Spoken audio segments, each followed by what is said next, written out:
As the Colorado River continues to drop, Arizona has its own river that produces more water than we can even use. Now there's a plan to capture more of it to fight the drought.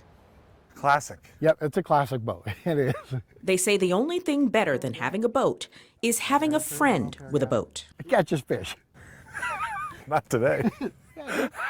Something Nate Rockwell can attest to. Absolutely. He and best friend James Goff spend a lot of time on James's boat. Tangerine Dream, yep. Is that really the boat's name? Yes, yeah. Okay. How could it not be? Enjoying the water and catching the fish in Bartlett Lake. I've been fishing this lake the majority of my life. 60 miles northeast of Phoenix, Bartlett Lake is known for boating and fishing.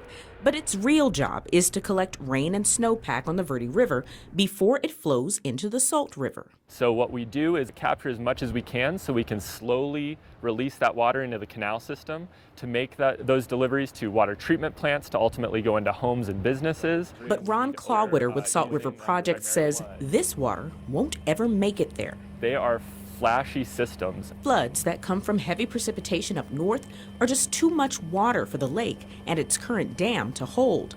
So instead of running into canals, it's routed down the normally dry Salt River bed in the valley to evaporate. Between 2017 and 2020, we spilled about 250,000 acre-feet of water that ran downstream and was unable to be used. Enough water to supply 750,000 households for a year, lost to nature. But there's a plan to change that. Nearly 24 valley cities, towns, water companies, and the U.S. Bureau of Reclamation are funding a feasibility study on how to capture the water that's currently being lost. We identified an option that could actually restore that capacity and create additional storage capacity. But to get it done, they'll have to go about 20 miles north to Horseshoe Dam. Also on the Verde, it's even smaller than Bartlett, and about a third of its capacity is unusable due to sediment.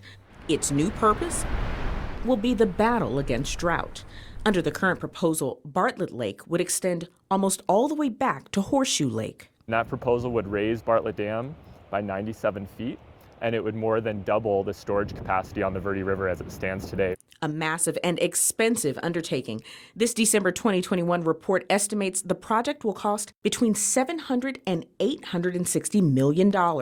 Likely more than that because of inflation. At least half of the funding has to come from local entities. A burden shared between the feds, cities, and companies that sign on in exchange for rights to the newly stored water. But first, Really focusing on the engineering, so designing of the structure. there's a 4-year federal feasibility study. We're really looking at the future of our system to prepare for climate change. If approved by the public, then Congress, construction could last 15 years. The hope that it's time and money well spent, so that folks like James and Nate Who caught the most fish? Nate outfished me in September, 6-3. can enjoy more water at the lake and at home. It's a beautiful lake. It's close to a town. I kind of hate to see things change, but everything has to change, and it's big for a good thing. Courtney Holmes, ABC 15, Arizona.